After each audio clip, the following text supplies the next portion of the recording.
Right, so basically, because Manchester United won the EFL Cup, it's relevant again.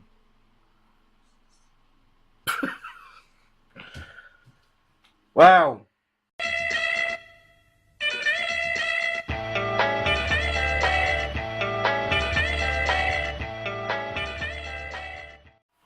So, it's been quite the week of football this week. A lot has gone on, and Arsenal haven't even played. We'll get to Arsenal, but we'll start with Manchester United. Have won the EFL Cup by beating Southampton 3 goals to 2.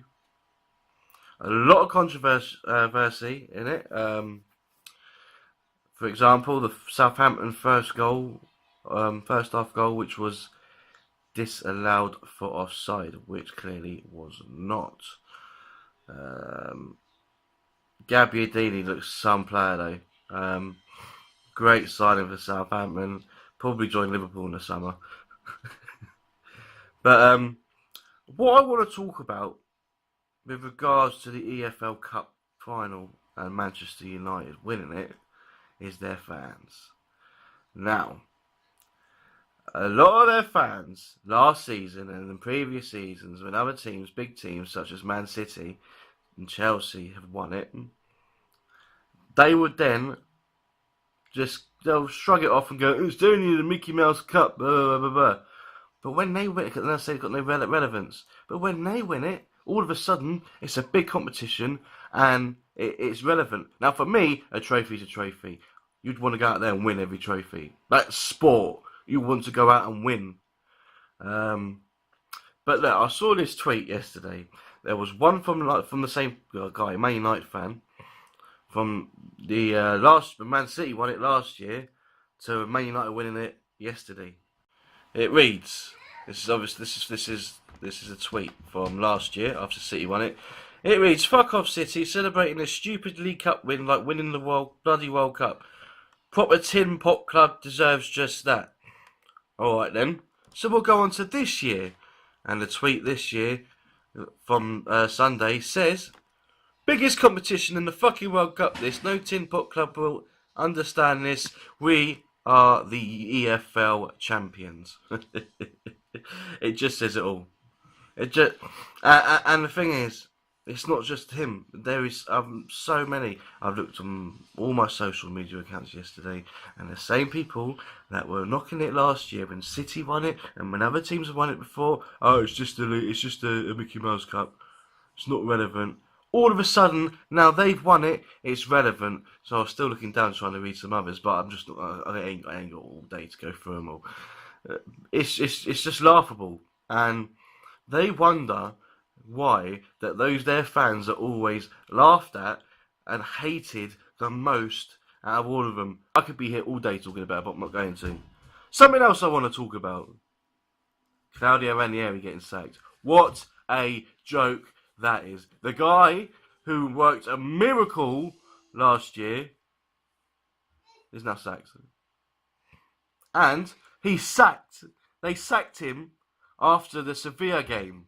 They only lost 2-1 away, and they got that all-important away goal. They're in a much better position to qualify than Barcelona.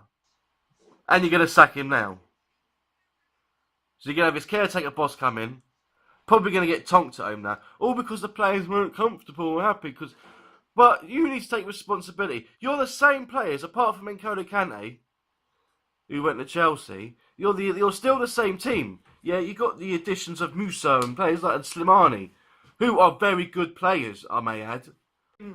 What Ranieri done last season was it made a lot of fans fall in love with football again. Now, I've heard a lot of people say that, and it's true. I'm going to echo it because it's true. Excuse me. So I'm with the majority now, football fans. I hope Leicester get relegated because they deserve it now. The players in the club, the treatment of, and the thing is, Ranieri has been a victim of it before. When he was at Chelsea, his last season at Chelsea, he finished second, right, and that was like a year into the Abramovich era. They finished second behind an unbeaten Arsenal. What's the man to do? And I still believe now, to this day, that had he stayed one more season, he would have won the league for Chelsea. It just, I've got, do you know what? The thing is about Ranieri, you can tell he's such a good guy. What did he do today? I saw something he did today. He donated, I can't remember how much, but it was like, I think it was in its millions. So the Leicester City Football Club Foundation. Why? Why did he need to do that? Because he's a nice guy. That is what you've done. You have got rid of one of the nicest guys in football who has done nothing wrong because his players. Well, do you know what? I don't even want to talk about it no more. You get where I'm going with this. And then you think how he managed a team like Leicester. He got them to win the Premier League. The following season, we all know, every football fan knew that Leicester weren't going to stay up there. Okay, almost all of them. And it makes you wonder. Actually, it makes you realise how much power Arsene Wenger holds at Arsenal. They leave it all down to him. They do not care. They do not care as long as he qualifies for the Champions League and gets the money. Now, Champions League. And now a lot of fans will say to me, well, I don't know what your problem is. At least just, you qualify for the Champions League every year he's been there. Yeah, alright. What have we done with real significance?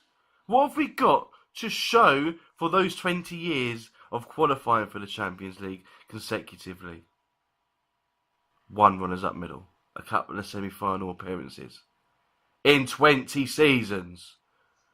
In the last 6 or 7 seasons, we've been out at the same stage every year. And I tell you what, I've spoke to a lot of other football fans, and they're starting to get bored of it now.